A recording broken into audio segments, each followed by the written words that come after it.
आप सभी ने गतिकी के अंतर्गत एकवी में गति का अध्ययन किया।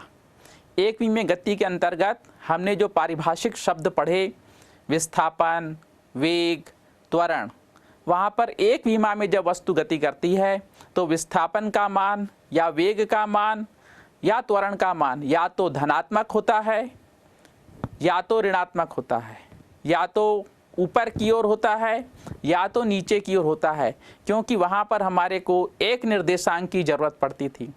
परंतु जब वही वस्तु किसी समतल में गति करती है, जैसे कि दीवार पर रेंगता कीड़ा या कैरम बोर्ड पर कैरम के गोटी की गति, तो वहाँ पर विस्थापन और वेग को बताने के लिए हम एक दिशा की नहीं, क्योंकि वहाँ पर दो निर्देशांकों की ज़रूरत थी, तो हम उसको धनात्मक या ऋणात्मक, ऊपर या नीचे नहीं बता सकते। इसके लिए हमारे को सदिशों की ज़रूरत पड़ती है।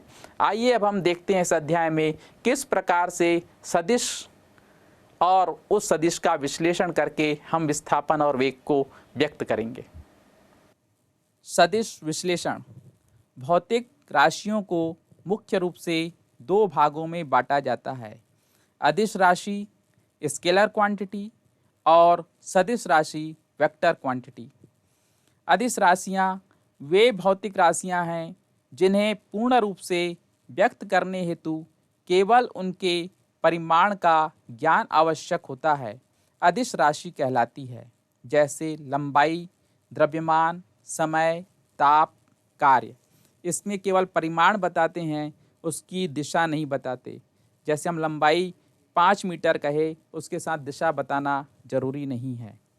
वे भौतिक राशियाँ जिन्हें पूर्ण रूप से व्यक्त करने के लिए परिमाण के साथ साथ दिशा का ज्ञान भी आवश्यक है, सदिश राशियाँ कहलाती हैं। जैसे वेग, त्वरण, बल, विस्थापन। जैसे कोई कार उत्तर दिशा में 50 किलोमीटर प्रति घंटे की रफ्तार से जा रही है। सदिश राशियों को प्रायः अंग्रेजी वर्णमाला के अक्षरों के ऊपर तीर का निशान लगाकर व्यक्त किया जाता है। जैसे ए के ऊपर तीर का निशान, बी के ऊपर तीर का निशान, सी के ऊपर तीर का निशान, डैश डैश डैश, वी के ऊपर तीर का निशान आदि। प्रायः सदिश राशियाँ पुस्तकों में अंग्रेजी वर्णमाला के गाढ़े अक्षरों से भी व्यक्त की जाती हैं। जैसे bold letter A, bold letter B, bold letter C, dash dash dash, bold letter V आदि। सदिश को कभी कभी उसके पाद, प्रारंभिक बिंदु जिसे पुच्छ कहेंगे, वह शीर्ष अंतिम बिंदु के रूप में भी निरूपित करते हैं। जैसे संलग्न चित्र में ओ पी। सदिश का परिमाण या मापांक, मैग्नीट्यूड ऑफ वेक्टर, किसी सदिश के परिमाण की माप को प्रकट करने वाली धन संख्या को उस सदिश का मापांक या परिमाण कहते हैं। सदिश ए का मापांक या परिमाण बराबर दो खड़ी लकीर के बीच में सदिश ए द्वारा व्यक्त करते हैं। मापांक को सदिश का निरपेक्ष मान भी कहते हैं। स्थिति सदिश, पोजीशन वेक्टर, किसी क्षण किसी बिंदु वस्तु का स्थिति सदिश वह सदिश होता है जिसका परिमाण मूल बिंदु से वस्तु की दूरी के बराबर तथा जिसकी दिशा मूल बिंदु से देखे जाने पर बिंदु वस्तु की दिशा में होता है। जैसे बिंदु P का स्थिति सदिश बराबर OP के ऊपर तीर का निशान, O से P तक मिलाने वाले रेखाखंड की लंबाई, उसका मापांक बराबर मॉड OP तथा तीर O से P उसकी दिशा बताता है। इस तरह स्थिति सदिश एक ऐसा सदिश है जो किसी चुने हुए बिंदु, निर्देश बिंदु के सापेक्ष किसी दूसरे बिंदु की स्थिति बताता है।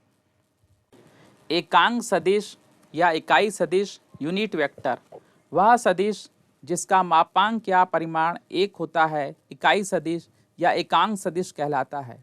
यह किसी सदिश राशि की दिशा को व्यक्त करता है। इसको अंग्रेजी के छोटे अक्षरों के ऊपर केप का चिन्ह लगाकर निरूपित किया जाता है, जैसे ए केप, बी केप आदि। सदिश ए बराबर सदिश ए का मापांक गुणित इकाई सदिश ए, या इकाई सदिश ए बराबर सदिश ए बटे सदिश ए का मापांक बराबर सदिश ए बटे सदिश ए का परिमाण। लंब कोणीय इकाई सदिश ऑर्थोगोनल यूनिट वेक्टर त्रिविमीय कार्तिक निर्देशांक अक्षों x, y तथा z के अनुदिश इकाई या एकांक सदिश क्रमशः i, j तथा k से दर्शाते हैं। ये तीनों परस्पर लंबवत होते हैं, अतः इन्हें लंब कोणिक एकांक या इकाई सदिश भी कहते हैं। x दिशा में इकाई सदिश i, y दिशा में इकाई सदिश j, z दिशा में इकाई सदिश k। विस्थापन सदिश डिस्प्लेसमेंट वेक्टर यदि किसी गतिमान वस्तु की किसी क्षण t पर स्थिति p है तथा किसी अन्य क्षण t डैश पर उसकी स्थिति p डैश है, तो सदिश p p डैश समय अंतराल डेल्टा t बराबर t डैश माइनस t पर कण के विस्थापन को व्यक्त करता है तथा यही विस्थापन सदिश कहलाता है। संलग्न चित्र में पहले कण की स्थिति P पर है जो स्थिति सदिश R द्वारा, बाद में कण की स्थिति T डैश पर P डैश हो जाती है जिसका स्थिति सदिश R डैश है। अतः विस्थापन सदिश D बराबर सदिश PP डैश बराबर P डैश का स्थिति सदिश माइनस P का स्थिति सदिश बराबर OP डैश माइनस OP बराबर R डैश माइनस R। यहाँ यह बात महत्वपूर्ण है कि विस्थापन सदिश को एक सरल रेखा से व्यक्त करते हैं जो वस्तु की अंतिम स्थिति को प्रारंभिक स्थिति से जोड़ता है तथा यह उस वास्तविक पथ पर निर्भर नहीं करता जो वस्तु द्वारा बिंदुओं के मध्य चला जाता है, जैसा कि संलग्न चित्र में दिखाया गया है। प्रारंभिक स्थिति P तथा अंतिम स्थिति Q के मध्य विस्थापन सदिश PQ यद्यपि वही है, परंतु तीनों स्थितियों के बीच चली दूरियां PABCQ, PDQ व PBEFQ अलग अलग हैं। इसी प्रकार किन्हीं दो बिंदुओं के मध्य विस्थापन सदिश का परिमाण या तो गतिमान वस्तु की पथ लंबाई से कम होता है या उसके बराबर होता है।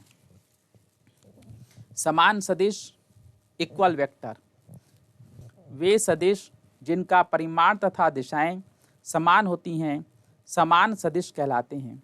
संलग्न चित्र में दो समान सदिश A व सदिश B को दिखाया गया है। B को स्वयं के समानांतर खिसकाइए ताकि उसका मूल बिंदु कोष्ठक में पुच्छ Q सदिश A के मूल बिंदु पुच्छ O के संपाती हो। फिर क्योंकि सदिश A व सदिश B के अंतिम बिंदु अर्थात शीर्ष S व P भी संपाती हैं, अतः दोनों सदिश बराबर होंगे। सामान्यतया इस समानता को सदिश A बराबर सदिश B के रूप में लिखते हैं। चित्र में O मूल बिंदु, P शीर्ष बिंदु अंतिम बिंदु सदिश A का, सदिश B का मूल बिंदु Q शीर्ष S। संलग्न चित्र B में यद्यपि सदिशों A डैश तथा B डैश के परिमाण समान हैं, फिर भी दोनों सदिश समान नहीं हैं क्योंकि उनकी दिशाएं अलग अलग हैं। यदि हम B डैश को उसके ही समानांतर खिसकाएं जिससे कि उसका मूल बिंदु अर्थात पुच्छ Q डैश सदिश A डैश की मूल बिंदु अर्थात पुच्छ O डैश के संपाती होगा, तो भी उनका शीर्ष S संपाती नहीं हो पाता है। विपरीत सदिश अपोजिट वेक्टर वे सदिश जो परिमाण में बराबर किंतु दिशा में परस्पर विपरीत होते हैं विपरीत सदिश कहलाते हैं। जैसे OP का विपरीत सदिश बराबर माइनस OP बराबर सदिश PO। यहाँ चित्र में O से P तीर का निशान है और मापांक OP है। जब इसका विपरीत सदिश निकालेंगे तो मूल बिंदु O से P बन जाएगा और शीर्ष बिंदु P मूल बिंदु बन जाएगा और ओ मूल बिंदु जो है वह आपका शीर्ष बिंदु बन जाएगा। शून्य सदिश जीरो वेक्टर वह सदिश जिसका परिमाण शून्य हो शून्य सदिश कहलाता है। इस सदिश में प्रारंभिक बिंदु जिसे मूल बिंदु या पुच्छ कहते हैं, अंतिम बिंदु अर्थात शीर्ष बिंदु के संपाती होता है, जैसे ओ ओ सदिश पी पी सदिश ए ए। विराम अवस्था में स्थित गाड़ी का विस्थापन सदिश, एक समान वेग से गतिशील वस्तु का त्वरण सदिश, ये शून्य सदिश के उदाहरण हैं। शून्य सदिश के प्रमुख गुण, किसी भी सदिश में शून्य सदिश को जोड़ने व घटाने का कोई प्रभाव नहीं पड़ता है। सदिश ए धन शून्य सदिश बराबर सदिश ए, सदिश ए माइनस शून्य सदिश बराबर ए। शून्य सदिश में किसी भी अशून्य वास्तविक संख्या का गुना करने पर भी शून्य सदिश प्राप्त होगा, अर्थात n गुणित शून्य सदिश बराबर शून्य सदिश। किसी भी सदिश में शून्य की गुना करने पर शून्य सदिश प्राप्त होता है। शून्य गुणित सदिश ए बराबर शून्य सदिश। शून्य सदिश में प्रारंभिक व अंतिम बिंदु संपाती होते हैं।